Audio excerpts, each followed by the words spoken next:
Here's my message to some of you ignorant, melanated people that's in my comment section and in my messenger, talking about I hate my people, I hate my race, and you want me to take up for people that's wrong just because they black. If Harriet Tubman was alive today, she would blow your brains out without any hesitation. Your brain matter will be all over the ground. What Harriet Tubman and them sacrificed for us to have freedoms and for us to get along with each other, I expressed that, and he think I should be killed. Harriet Tubman would have killed me for being fair to people and not basing stuff based on race. Before we get back to the show, I want to tell you guys about Synergy. If you're tired of energy drinks that spike you up, make you jittery, and then crash you later, Synergy is built differently. Synergy Day gives you clean, steady energy and focus with natural caffeine from green tea. Synergy Night helps you wind down so that you can rest, you can wake up clean, not groggy. It's a simple day and night system made with natural ingredients, no sugar spikes, and no synthetic stimulant overload. Go to synergylife.com and try it for yourself. Better energy, better rest, better rhythm. What's the next one we want to debunk? Basically, so there was some discussion about how many people were on the boat when they departed. And you, in part 2 of your interview, which we've already posted on YouTube, you go to the dock where the boat was being loaded as they left for Horn Island. And this is exclusive. This is the surveillance footage from a camera. Let's walk through this. Let's speed it up because I want to get to these weirdos. Sure. Look like I need a little headroom right there. But all right, let's get to these weirdos. So play the clip. But the boys were here. Tons of people you'll see on the video is getting onto the boat, and they took 3 boats out. It wasn't just one. It wasn't just Nolan and 4 boys. It was a multitude of people on several different boats, and some of the boys that they're accusing wasn't even on the boat that Nolan was on. But let me show you from the vantage point where I have the video to prove that I'm here where I say I am. All right, so I think people get it. Yeah. You can watch the rest of it in the interview. I went right there to the spot. They showed me all these videos. It was tons of people going, like them acting like Nolan was the only one there with 4 white boys, or he was the only one. It was a bunch of them went together. It wasn't just Nolan with them. So if you're gonna be mad at somebody for leaving Nolan, then everybody left Nolan. Yeah, absolutely. And then what about his black friends that were there? Why y'all not questioning the black boys that were there? That was his friends that saw him on the day of. It's just the white kids that are smart. They left him too, obviously. They may know what happened to him too, right? But no, it's just the white boys. I don't want to tease anything too prematurely, but you talked to one of the black friends in detail about, and that's coming out this weekend, I believe, right? Yeah, I think we have it finished editing, and we're gonna put it out. I think on Saturday. Trayston. Yeah, Trayston Shepard. Trayston is half black. You know, they want to say half when they don't want to claim him, but he's black according to these black folks. Yeah. And he gave a incredible interview. Incredible interview. Y'all see it when it come out. It'll be coming out soon. But there's a couple things that I asked in rapid succession to Warren that I think is important for us to go through right now. And I asked some direct questions that I think will debunk any of the things that people may have missed through the interviews, at least in part. And it's good to note that this is in part 4 of the interview, which dropped today. So if you want to see this full 34-minute context, go to part 4. That's where these hard questions are asked. I mean, the whole interview is hard questions, but this is just rapid fire, getting to the bottom of things. So perfect. Yeah. Roll it. Did you kill Nolan? Of course not. Did you have anything to do with Nolan's death? Of course not. I mean, absolutely not. They say that you guys deleted stuff out of his phone. Did you delete anything out of Nolan's phone? No, of course not. The mom acts like, or at least she portrayed on television, and the rumors are that you weren't really good friends with Nolan. Is that true or not? Absolutely not. I hung out with Nolan probably like 3 days a week. I mean, seriously, at least. Some days my friends want to hang out every single day, and Nolan was always there, so. It's also important, I just want to point this out, he gives a longer explanation earlier in the interview about the phone deleting stuff. They didn't have his passcode. They had no reason to get on his phone. They had no reason to get on his phone. The phone was in the car. He told me that the phone was in the truck of one of the boys, along with other people's phones. Mm-hmm. And then it wasn't some big crazy conflict when one of the other boys' mom came to get Nolan's and her son's phone. Yep. So Nolan wasn't the only one that left his phone on the boat when the boat left. There was 5 other people, they said, that had their phones on the boat that didn't leave on the boat. Yes. And they were able to contact them, and they came and got their phones afterwards. So Nolan wasn't the only one that let the boat leave with his phone on it. Mm-hmm. And so it's not. He's, you know what I'm saying? They try to make it out to be the only person with like it was suspicious there. Rolling that clip. Obviously, people may see this and know the facts later that you weren't able to go to the funeral or the memorial service. Right. Why didn't you go? What was that? Well, I mean, with everything going on social media right now, and with people saying the crazy things that they're saying, I would never want to take the attention off of Nolan and his family. They don't deserve that. And, you know, for own personal reasons, I mean, I've gotten thousands of death threats. My family's got thousands of death threats. And, you know, for my own safety, I'm not going to put my own health and safety at risk.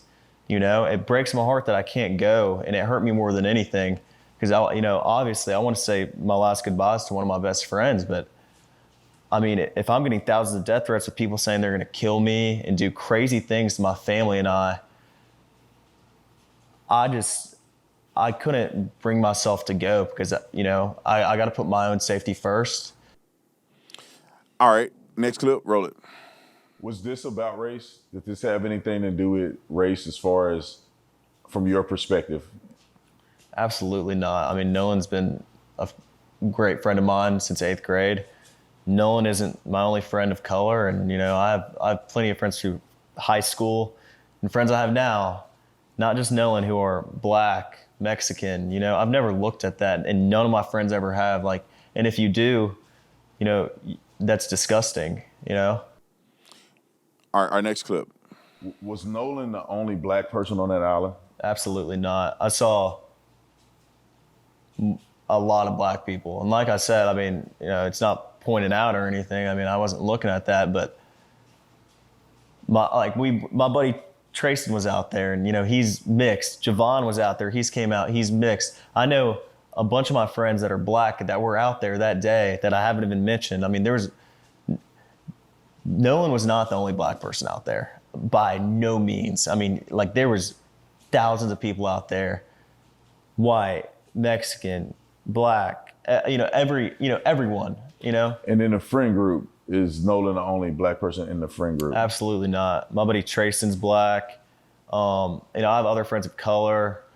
I mean, our friend group's very tight, and you know, we have not a small group of guys, but we have 10 to 12 guys in my friend group, and you know, we're all from Ocean Springs, and you know, we grew up together. But Nolan is not the only black guy in my friend group. All right, last one. Yep. It's been said out there that you guys immediately delete your social media, lower it up, as if you were in some type of fear that you would be implicated in this. What do you say to that? I mean, of course we lowered up, and of course, you know, I deleted my social media. I was getting death threats before anything ever came out because I was the one that called the Coast Guard. I mean, people put this all on me because I was the one that called. I was the one that was, you know, worried. My friends were just as well. I mean, of course I deleted all my social media. I was getting insane death threats, like stuff I couldn't even believe 2 days after. And, you know, we went straight to the police. I wanted the police to come and ask questions. I wanted them to know and have all of my information. And, I mean, people were accusing me of murdering my best friend. It's sick. I mean, like, just because of race. I mean, it's disgusting. It makes me sick to my stomach. I think that's the last one. We had a rapid fire question scenario, and there's more to it. You can look at the full video. I think we're gonna put that out a little bit later today, and you guys can see the full context of that. But you know, I was there with those kids, man, and I tried to give an impartial interview. You know, I could see how somebody could say it's slightly biased because I've seen all the evidence. I was trying to give it from a perspective as if I didn't see the evidence. Man, I'm listening to these dudes, like they're literally tears in their eyes talking about Nolan. I mean, we were talking about Nolan the whole time I was there when I was with them. Yeah.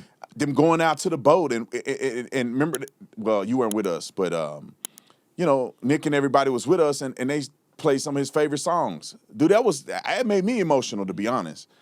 They're like, man, this was Nolan's favorite song, and they played it while we were going out to the Horn Island, and Dude, so with seeing all that, and trying to interview these kids and trying to give them a fair sense to say what they got to say to the public, although I've already seen everything, was kind of hard. I mean, the only way to make the interview a little more impartial is that if I didn't know or nothing, I didn't verify nothing, I just want to talk to them, which nobody does that, that'd dude. be a bad interview. You can't not verify anything and then interview people, because what if they just flat out lied to you on your interview?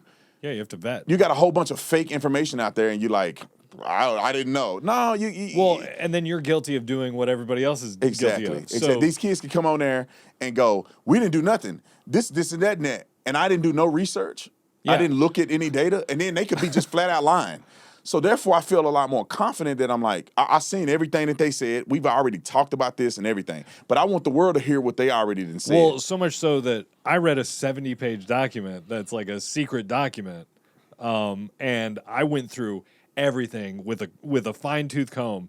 And we're not using any of that information. None of that has been talked about today or anything publicly. That was pretty legit. But there's so much information that we have that we just can't. We can't vet it. So and then also, right. you know, you got. This is not simple, right? Mm-hmm. When somebody's being accused of murdering somebody, there's some sensitivity to certain things that get exposed to the public because people lie. Sure. This was a big risk for Warren to come out and be bold and courageous enough to tell the truth. This was a big risk for me. Yeah. It shouldn't be. It's journalism. Yeah, it's the truth. But it was a crazy risk for me to come out and just speak to these kids, man. You know, which is crazy. Let me give you an example real quick, because I got about 5 minutes before we have to get on this other thing. But let me just play y'all the backlash in part that I've gotten. And all I did was that they reached out to me. I think that's fair to acknowledge. They reached out to me and said, hey, we don't feel comfortable talking to anybody else because everybody fake and we know it. And they'll put your stuff out there and lie on you and edit it and all that stuff. They said, you know, the boys would really like to tell their story to you. Because they trust that you're fair. Yes, they've watched you. Warren even said, I've been watching you for a long time. I trust you. Yeah, because I'm fair. Yes. I didn't say that nobody did. I'm just saying that they didn't have no evidence of anybody doing anything. There's no evidence of racism. Yep. So anyway, I said, you know what? I'm gonna go down there and I'm gonna see what they gotta say. You know, because nobody's heard what they had to say. So let me see if these boys are lying and see if these boys telling the truth. See if they got any evidence. Let me go out there and be legitimate in my judgment. And that's exactly what we did. And I said, look, at the end of the day, we heard what Benjamin Crump and them are saying. We saw the fake information that they put out there with no verification. And I said, let me see what this side has to say. And then I said, well, my gosh, the world needs to hear their side. And you got to think, I want people to know this. They were terrified to even talk. It was no guarantee that they were going to even interview or anything. We flew out there, rented a house without having an interview secured. There's no interview secured because you got their parents were afraid. Yeah. Lawyers are telling them, and I'm not shocked. They're like, they don't want them to get out and say something, and then people use their words out of context. Yep. And so you got the lawyers and everybody's, kind of like, we don't know. We want you to know the truth, but we don't want our boys to be out there. And then people clip their stuff up and then they try to make them into monsters. Yeah. And so, we had a conversation about it. I encouraged them like, look, bro, they going to lie on you no matter what you do. Mm-hmm. So if you feel confident enough, I'll be very fair with the interview. You guys be able to see everything that we record. I'm not going to record something and chop it up and put it out. No, family and everybody be able to see exactly what we did. Raw footage, boom, put it out there. You said it, y'all be able to see it. Before we put it out, You'll be able to see it. And that's exactly what we did. We did the interview. We talked to the other boys, but they didn't want to go on camera, which for obvious reasons, because of stuff like this. Let's put it out there of the kind of hate I'm getting for just interviewing. Roll the clip. Here's my message to some of you ignorant, melanated people that's in my comment section and in my messenger, talking about I hate my people, I hate my race. And you want me to take up for people that's wrong just because they black. If Harriet Tubman was alive today, she would blow your brains out. Without any hesitation. Your brain matter would be all over the ground. No bullshit. Time out. That's him dog whistling or trying to allude to the fact that he wants me dead. He thinks somebody should kill me because in 2026, what Harriet Tubman and them sacrificed for us to have freedoms and for us to get along with each other, I expressed that, and he think I should be killed. Harriet Tubman would have killed me for being fair to people and not basing stuff based on race. Let it go. You made $20 million since 2017. I made $20 million. Since 2017. 2017. And never Oh, man. holding white people accountable. And then you're wondering why people are in your inbox saying the things they're saying to you. You Threatening did my life? cried real tears when a Nazi got his neck blown off. Whoa. Charlie's a Nazi. A Nazi. Nazi. A Nazi. When a racist white person checks you, you do nothing, you say nothing. But when a black person says something you don't like, and I've seen an interview, you was willing to throw hands with them, but call black people violent. Make that make sense. So you know what? As a black man, I'm gonna show you how violent we really can get, right? You know what I hope happens to you? I hope a group of racist, conservative, flag-waving, loving white people string you up on the biggest tree they could find. I hope they get the biggest pickup truck with the strongest chain, wrap it about your ankles, drive 30, 40 miles per hour on the dirtiest, rockiest road possible, and have your skin shredded to the white meat. That is what I hope happens to you.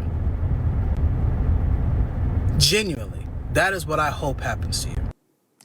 Wow. You hope I get tortured and killed Drug behind a car. like my ancestors, some of my ancestors, because I interviewed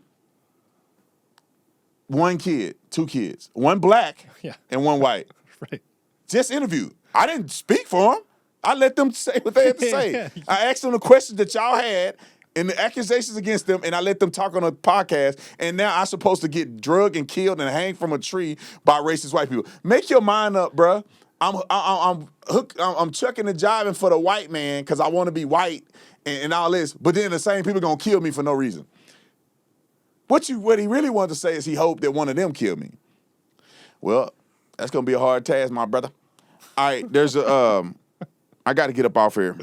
Yeah. But let me try to do real quick. I think they'll they'll understand. They'll understand. Yeah. Come on, real quick. Here's the next one. Here's my message to some of you ignorant, melanated people that's in my comment section. You're going to strap your soup coolers on the front end of a Mossberg and create wonderful selling artwork that can only make Bob Ross jealous? Because that's what I'm hoping. I hope that's your message. I hope your message is that you suck and you're getting ready to just put your thoughts on the wall somewhere so we all can be alleviated of the coonery that comes out of your mouth. You weren't going to say that. Oh, well, then I don't give a So my brother in there beating his meat or something. a shirt on, too. with his, come on, man. Get some curtains too, man. Put your clothes on, man. got At least Yeah. at least take a shower and clean up before you're in the middle of a session looking at me. Thinking about naked. you. Yeah. God dang, bro. I guess I was an ad that came up on his OnlyFans thing or something. But anyway, they want me to blow my brains out because I do an interview. Just so y'all know that people are like that, I just wanted to put that out there. I'm not really concerned because you mess with me, all right, let it go, B. Tatum.